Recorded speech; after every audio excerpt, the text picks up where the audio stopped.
It's the spring of 1775. You're a promising young blacksmith in the American colonies. Life is hard, but getting better.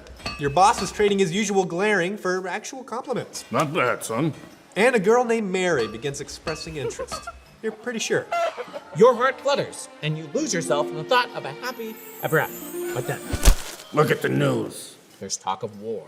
People in your town are tired of taxes and tyranny, It's time to fight. they say. Defend your country. They say. We will probably not die. They don't say. So after a little healthy pressure, you enlist in the army and grab your musket and march to a field. But the field is full of red soldiers pointing their guns at you. It hits you that this may be the last thing you ever see. No more blacksmith, no more Mary. You raise your musket. Your hands are sweating and you're feeling sick. When all of a sudden, you smell pizza rolls. And remember, oh yeah, your life is actually really good. Because it's the 21st century and you don't actually have to fight in a war for the freedom of a brand new country. But a lot of people did fight, and a lot of people did actually die. The sacrifices they made were very real. And it's those sacrifices that we are benefiting from today. Today on TBH History, we are going to look at the American Revolution and the sacrifices made by those who chose to fight for independence against the greatest power on earth. I'm Lem, And I'm Daniel. and this is TBH History. It's 1776, and the founders just signed the Declaration of Independence, a document declaring their independence from Great Britain, making them their own country, the United States of America.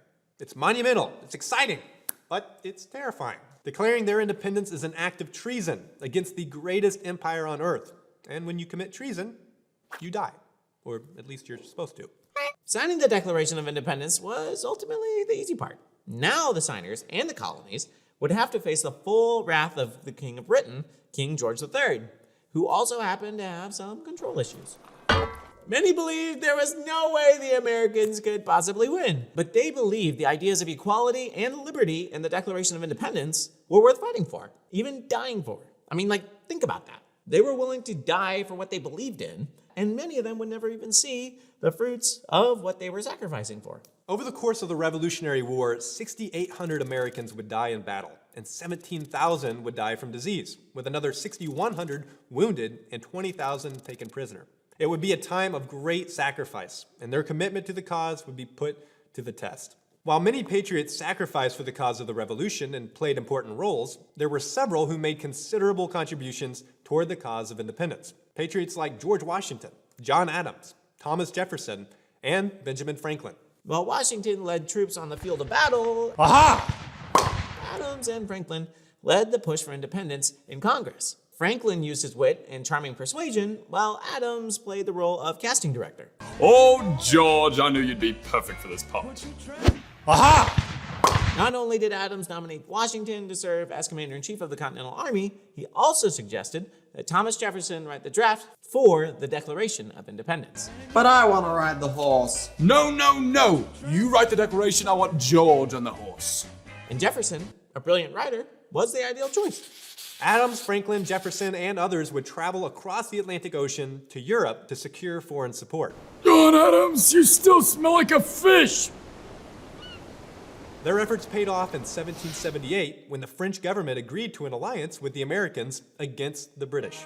Historians believe that without French support, America might not have actually won independence. They provided weapons, leadership, training, and most importantly, a naval blockade that hurt Britain's ability to support their troops. Like most wars, the Revolutionary War had its highs and lows. After Washington's army suffered a disastrous defeat in New York in the summer of 1776, the Americans appeared to be on the brink of complete failure. But a few months later, when things were beginning to look hopeless, Washington had a wild idea. On Christmas Day, he and his men heroically crossed the icy Delaware River and won victories in Trenton and Princeton, breathing new life into the cause. Many more battles would be fought, some of which ended in victory, and some of which ended in defeat. The Americans won a huge victory at the Battle of Saratoga, a moment historians consider a major turning point in the war, one which helped convince France to support the cause. Still, thousands of Americans would die in camps during harsh winters, especially in Valley Forge, Pennsylvania. Hey man, I'm cold. At times, the Continental Army ran out of money and clothing, forcing soldiers to march on the snow barefoot. My toes! They're gone! Washington and his men would also suffer a painful betrayal in 1780 when one of his top generals, Benedict Arnold, abandoned the Americans and switched over to the enemy. Psych. Despite these hardships, Washington and his army endured. In 1781, everything came together. A large British force under General Charles Cornwallis was camped in Yorktown, Virginia, and the Americans and the French made a sneaky plan to defeat Cornwallis. The French Navy trapped him from being able to escape by sea, and Washington's army captured him on land. Aha! On October 19, 1781, Cornwallis surrendered, and it was this defeat at Yorktown that convinced the British government to give up. They knew they probably just couldn't win at this point, you know? Throughout 1782 and 1783, John Adams, Benjamin Franklin, and a few other founders negotiated a treaty with Britain to end the war. But they were sore losers and refused to pose for this painting. Bad. Even though the war looked like it was ending, some in America wondered if their country could even survive without a king. The Americans may have been fighting against a king, but many felt the only way to govern such a big country was to have one person ruling over everything. One officer in the Continental Army even suggested that George Washington become that king, since he had won the war. Hey, George, why don't you do it? Washington, however, had spent the entire war fighting against the idea of a king. He was willing to stick to his belief that the people could govern themselves. So Washington did the unthinkable. After the peace treaty of 1783, he stunned the world by resigning his commission as commander-in-chief of the United States, bidding his troops farewell, giving up all of his power, and returning home to his farm at Mount Vernon, Virginia. No more posing. Okay, maybe one more pose. In doing so, the leader of the American Revolution proved to the world that in this new nation, the people would govern themselves. By 1783, the United States of America had fully won its independence. But now the question was, how could they stay united?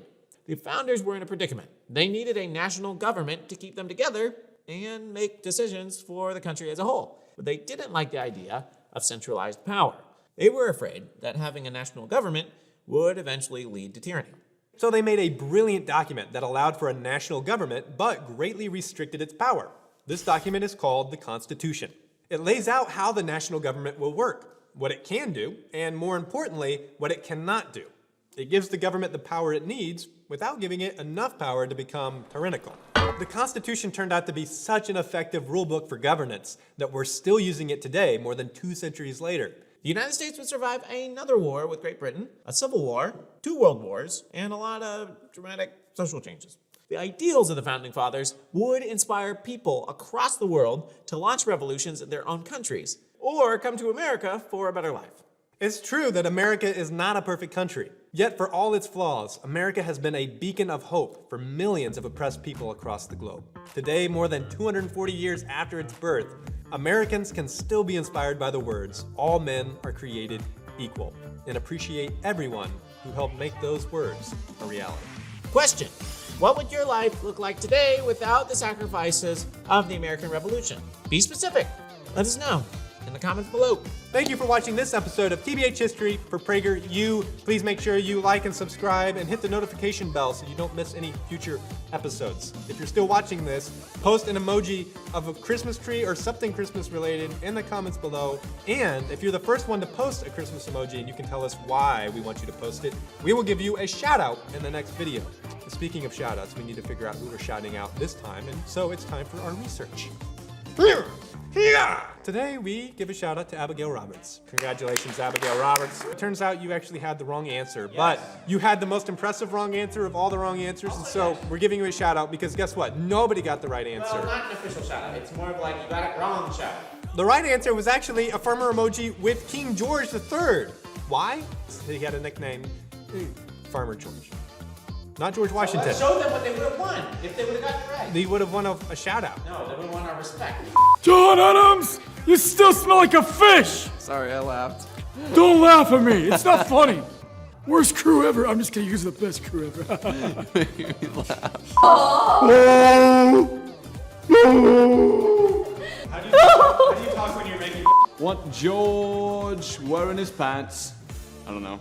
I didn't read what we're doing.